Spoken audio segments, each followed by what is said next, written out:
তো পানি এইভাবে খাওয়াইতেছ কলের মধ্যে লাগাইয়া ছাগলের নলের মধ্যে পানি খাওয়াইতেছ এভাবে। ব্রাহ্মণবাড়িয়ার বাঞ্জরামপুরে ছাগলকে মোটা তাজা দেখাতে জোরপূর্বক পাইপ দিয়ে পানি খাওয়ানোর ঘটনায় অভিযুক্ত চান বাদশাকে আটক করেছে পুলিশ। রোববার ভোরে বাঞ্ছারামপুর উপজেলার করইকান্দি গ্রামের নিজ বাড়ি থেকে তাকে আটক করা হয়। তিনি ওই গ্রামের সাবুদ্দিনের ছেলে।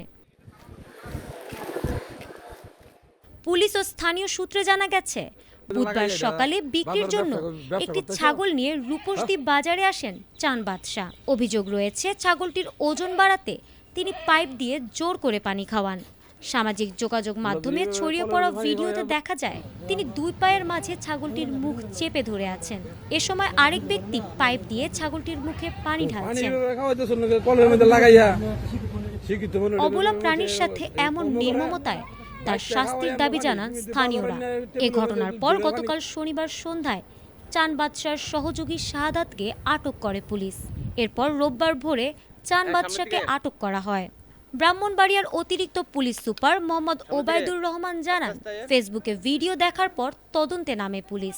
পরে অভিযুক্ত ছাগল মালিক চান বাদশাকে গ্রেপ্তার করা হয়। দুপুরে তাকে আদালতে পাঠানো হয়েছে।